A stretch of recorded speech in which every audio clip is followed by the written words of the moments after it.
একদিকে Russia Ukraine, অপরদিকে Iran Israel যুক্তরাষ্ট্র জুড়ে চলছে তৃতীয় বিশ্বযুদ্ধের উত্তেজনা।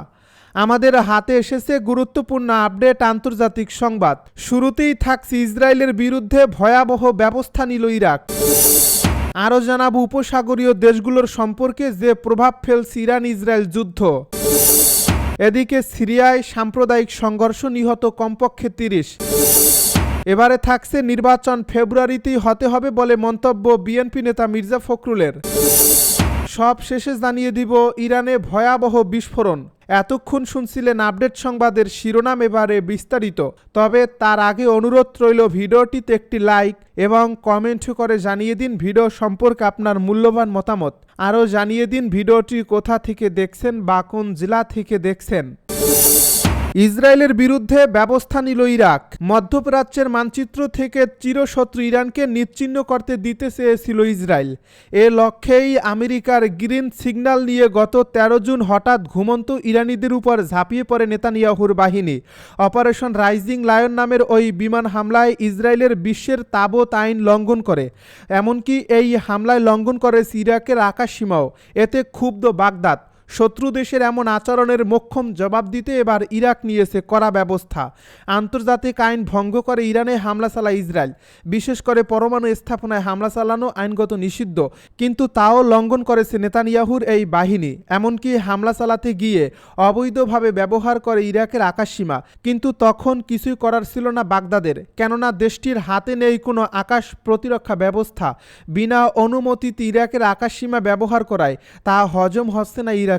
বিবিসি ফার্সিকে দেওয়া এক সাক্ষাৎকারে সেই কথাই বলেছেন ইরাকি প্রধানমন্ত্রী মোহাম্মদ শাইয়া আল সুদানি। কিন্তু ইসরায়েলের বিমান বাহিনীকে শায়েস্তা করতে না পারায় ফুঁসছেন ইরাকি প্রধানমন্ত্রী। তিনি আরও জানান, ইসরায়েল আকাশসীমা লঙ্ঘন করলেও কিছু করতে পারেনি তার দেশ, কারণ তাদের কাছে অত্যাধুনিক প্রতিরক্ষা ব্যবস্থার কোনো প্রযুক্তি নেই। এর আগে রাশিয়ার কাছ থেকে আকাশ প্রতিরক্ষা ব্যবস্থা নিতে চেয়েছিল ইরাক, কিন্তু আমেরিকার বাধার মুখে ভেস্তে যায় সেই প্রচেষ্টা। তবে ইসরায়েল যে ভুল ধারণার মধ্যে আছে সে কথাও স্মরণ করিয়ে দিয়েছেন আল সুদানি। তার ভাষায় ইরানি শাসক গোষ্ঠীর সমর্থক অনেক বেশি, তাই সহজেই ইরানের সরকার বদলানো যাবে না। এমনকি যুদ্ধের সময় ইরানের সরকার বিরোধীরাও শাসক শ্রেণীর পাশে এসে দাঁড়িয়েছিল, আর এটাই ইরানের জাতীয় পরিচয়ের অংশ, জানিয়ে তারা সব সময় গর্ব করে থাকে। অবশ্য এরই মধ্যে ইসরায়েলের বিরুদ্ধে করা ব্যবস্থা নিয়েছে ইরাক। দেশটির পার্লামেন্টারি সিকিউরিটি অ্যান্ড ডিফেন্স কমিটির প্রধান করিম আলী ইউ আল মুহাম্মাদি জানান, ইসরায়েলের বিমান বাহিনী ইরাকের আকাশসীমা লঙ্ঘন করায় কূটনৈতিক ও আইনি পদক্ষেপ নিয়েছে বাগদাদ। এর অংশ হিসেবে জাতিসংঘের নিরাপত্তা পরিষদে ইরাক আনুষ্ঠানিকভাবে অভিযোগ জানিয়েছে। উপসাগরীয় দেশগুলোর সম্পর্কে যে প্রভাব ফেলছে ইরান ইসরায়েল যুদ্ধ। ইরান ও ইসরায়েলের যুদ্ধের পর থেকে আবার উপসাগরীয় অঞ্চলের দেশগুলোর সম্পর্ক কেমন তা নিয়ে চলছে আলোচনা। ইরান ও ইসরায়েলের মাঝে গত জুনে 12 দিন ধরে চলা যুদ্ধের পর থেকে আবার উপসাগরীয় অঞ্চলের দেশগুলো এরকম নীরব অবস্থানে আছে। এখন প্রশ্ন হলো, এই সংঘাত ইরানের সঙ্গে উপসাগরীয় দেশগুলোর সম্পর্কে কেমন প্রভাব ফেলছে। প্রায় 2 সপ্তাহ ধরে চলা যুদ্ধের শেষ পর্যায়ে কাতারের মাটিতে যুক্তরাষ্ট্রের আল উদেইদ বিমান ঘাঁটিতে হামলা চালায় ইরান। বিশেষজ্ঞরা বলছেন এই হামলা ছিল নজিরবিহীন, কারণ কাতার ওই অঞ্চলে ইরানের অন্যতম শক্তিশালী মিত্র। আরব উপসাগরীয় দেশগুলো আল উদেইদ বিমান ঘাঁটির উপর হামলার ঘটনায় তাৎক্ষণিক নিন্দাও জানিয়েছিল। আল উদেইদ ঘাঁটিতে ইরানের হামলার পর সৌদি আরব প্রতিক্রিয়ায় জানিয়েছিল তারা ইরানের সঙ্গে সম্পর্ক বজায় রাখতে আগ্রহী। দুই দেশের মধ্যে কয়েক দফা উচ্চ পর্যায়ের বৈঠকে বিষয়টি স্পষ্টভাবে দেখা গেছে। বিশেষ করে গত 8 জুলাই জেদ্দায় Saudi crown prince Mohammed bin Salman এবং ইরানের পররাষ্ট্রমন্ত্রী আব্বাস আরাকচির সাক্ষাৎ হয়। যদিও 2023 সালের মার্চে চীনের মধ্যস্থতায় সৌদি আরব ও ইরানের মধ্যে হওয়া চুক্তি বিশ্বজুড়ে আলোচনায় আসে। সিরিয়ায় সাম্প্রদায়িক সংঘর্ষ, নিহত কমপক্ষে 30।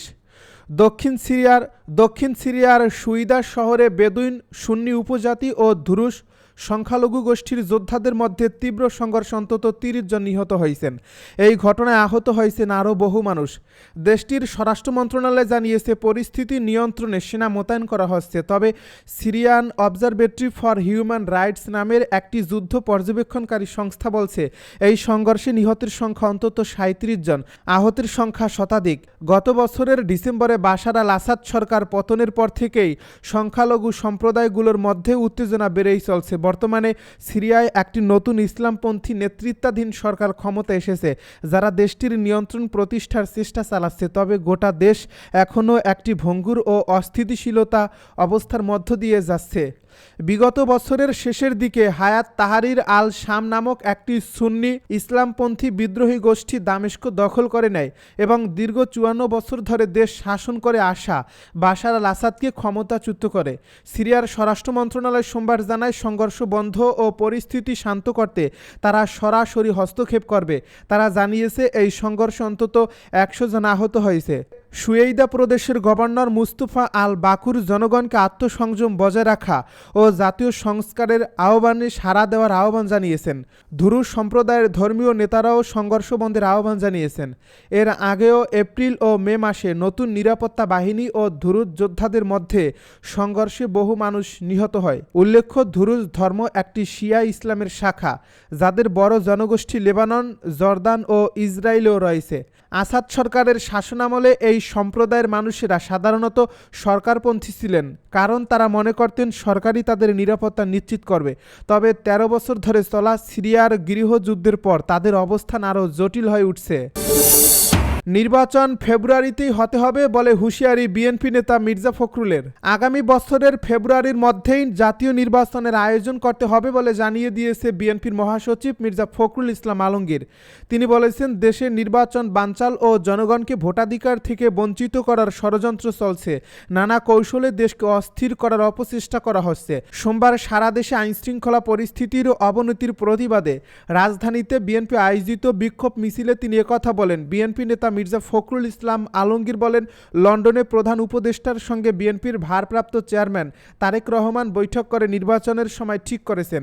এর কোনো ব্যতিক্রম হবে না। লন্ডনে অনুষ্ঠিত বৈঠকের পর কিছু মানুষের মাথা খারাপ হয়ে গেছে মন্তব্য করে বিএনপি মহাসচিব বলেন, যারা তারেক রহমান ও বিএনপির বিরুদ্ধে কথা বলছেন তারা গণতন্ত্র ও দেশের শত্রু। তারেক রহমানকে নিয়ে অশালীন স্লোগানের বিষয়ে তিনি বলেন, ভাবা হচ্ছে তারেক রহমানকে নিয়ে কথা বললে বিএনপি ভয় পাবে ও সরে যাবে, কিন্তু বিএনপি ঘুরে দাঁড়াতে জানে। আমরা শহীদদের অনুপ্রেরণায় এগিয়ে যাচ্ছি, ফিনিক্স পাখির মতো নতুন করে জেগে উঠব।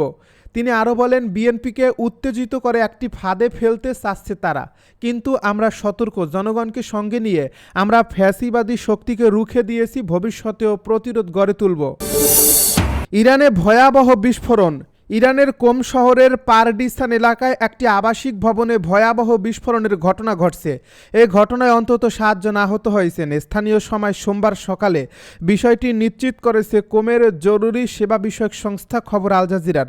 এই ঘটনার পরপরই 5টি অ্যাম্বুলেন্স ও জরুরি সেবা দল ঘটনাস্থলে পৌঁছে আহতদের প্রাথমিক চিকিৎসা প্রদান করে বলে জানিয়েছেন কোম ইমার্জেন্সি সার্ভিসদের প্রধান ডাক্তার মোহাম্মদ জাওয়াদ বাঘেরি। রাষ্ট্রীয় সংবাদ সংস্থা ফার্স নিউজ জানায়, পারডিসান এলাকায় নাসিম পারডিসান নামক আবাসিক কমপ্লেক্সের একটি ভবনে এই বিস্ফোরণটি ঘটে। এতে অন্তত 4টি আবাসিক ইউনিট ক্ষতিগ্রস্ত হয়। পাশাপাশি এই বিস্ফোরণের তীব্রতার আশেপাশের ভবনের জানালার কাচ ভেঙে পড়ে। এই বিস্ফোরণের পর দমকল ও পুলিশ বাহিনী ঘটনাস্থলে পৌঁছায় এবং পুরো এলাকা ঘিরে ফেলে। সোশ্যাল মিডিয়ায় ছড়িয়ে পড়া এক ভিডিওতে এই ছবিতে দেখা যায় ভবনের বাইরে একাধিক গাড়ি ক্ষতিগ্রস্ত এবং ছড়িয়ে ছিটিয়ে রয়েছে কাচ ও ধ্বংসস্তূপ। ফার্স নিউজ জানিয়েছে, প্রাথমিকভাবে তদন্তে ধারণা করা হচ্ছে গ্যাস লিক থেকে এই বিস্ফোরণ ঘটছে। তবে এই বিস্ফোরণের প্রকৃত উৎস জানতে পূর্ণাঙ্গ তদন্ত চলছে বলে জানানো হয়েছে। এই সংস্থাটি নাম প্রকাশে অনিচ্ছুক এক কর্মকর্তার বরাতে জানিয়েছে, মানুষকে অকারণে আতঙ্কিত না হওয়ার অনুরোধ জানানো হচ্ছে। যদি শত্রুপক্ষ থেকে কোনো হামলা ঘটত তাহলে তা প্রকাশ্যে জানানো হতো।